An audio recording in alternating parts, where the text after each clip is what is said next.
First of all, I would like to say a big thank you. For when I started to work on this video, I decided to check the state of the channel.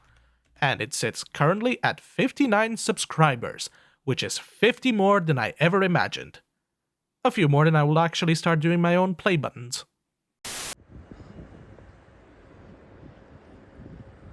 There is this major thing happening now in the world where a team chases a ball on some sort of green field and prevents another team from taking it and putting it into some sort of goal.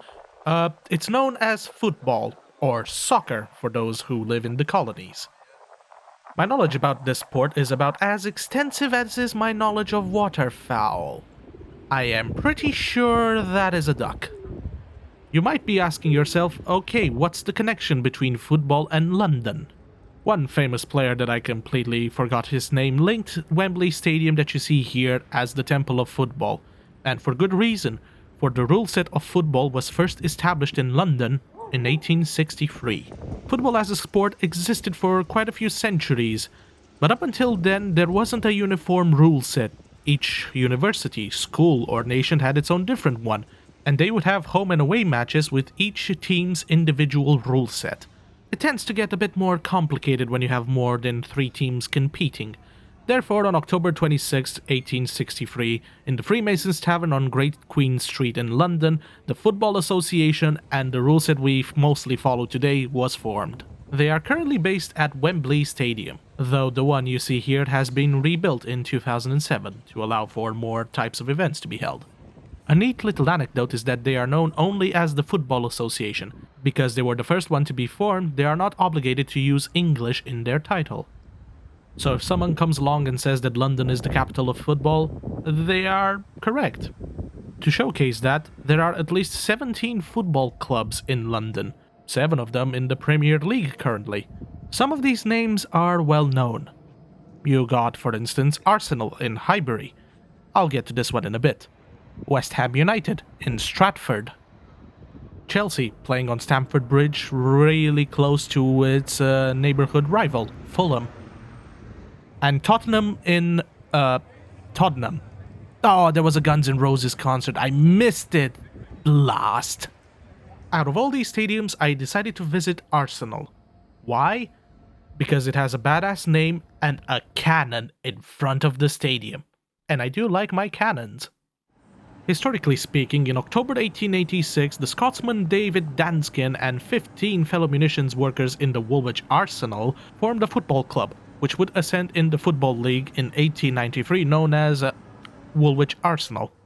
Enjoying moderate success in the Football League and being saved from bankruptcy in 1910 by businessmen Henry Norris and William Hall, they decided to move to Highbury, where a new stadium was being built. The stadium was built by leasing the recreation fields of St. John's College of Divinity. Stipulations in the leasing contract prevented playing on holy days and that no intoxicating liquors would be sold at the stadium.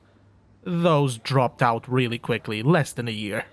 Because Arsenal grew up to be such a successful team, in 2006 they opened nearby the Emirates Stadium, the former one being redeveloped as housing. Under the management of Herbert Chapman, Arsenal claimed their first national trophy, the FA Cup, in 1930, with league championships in the 1930-31 and 32-33 seasons. Chapman was also instrumental in renaming the Gillespie Road station on the Piccadilly line to Arsenal, being so far the only club which has a station named after it. Chapman sadly died of pneumonia in the 1933-34 season, but the club would continue to plow on and win even more titles.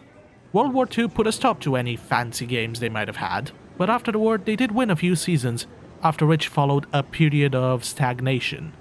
It wouldn't take up until the 1970s for them to win their next title, and while they had a respectable performance, they were still not yet the legends we know of them as today.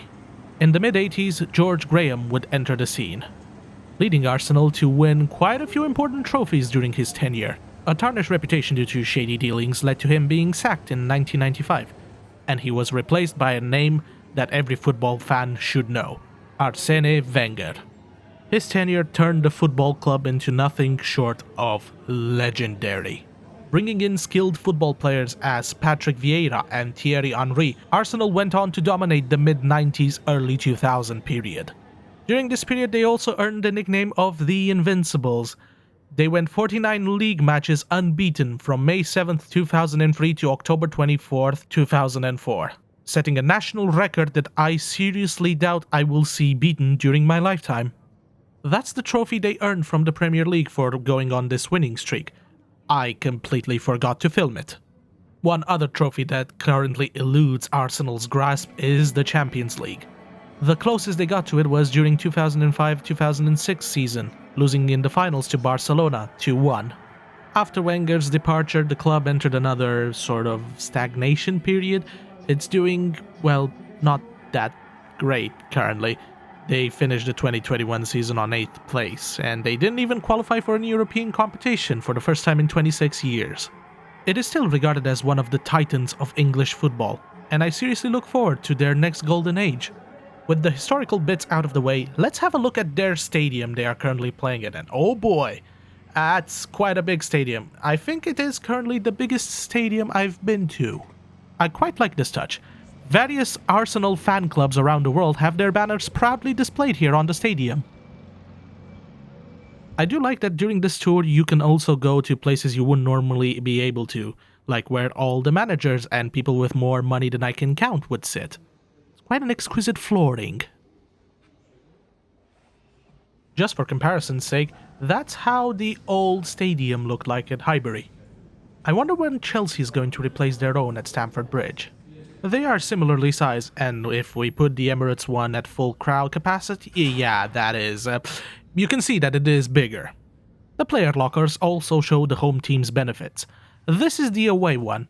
Serviceable, made out of wood, looks nice, clean. And here is Arsenal's one. Yeah, much more well-colored, glass separating screens. You can see that they are the home team. To add to that, they also have a massage room. Some excellent black tiling with white tiles. Oh, I really like this mosaic style. Which adorns their cold water pool that I took a picture of because I completely forgot to film it again. If I am honest, I kinda expected the manager's room to look a bit more luxurious. The couches just look like something you can get from IKEA, as for the glass table as well. Kinda disappointing. This is one of the rooms they hold their first-person interviews in. Sadly, as I was the cameraman, I couldn't really interview myself. I also couldn't get hold of any of the managers or current owners of Arsenal to take their interview in the conference room. Who knows, maybe one day. I hope you enjoyed this brief tour of the stadium and some brief points about football history. I don't usually do sports, but when a place has significant history tied to it, I see no reason why it shouldn't be covered. One of these days I will return to this stadium and join the Gooners in watching Arsenal win a match. Until next time.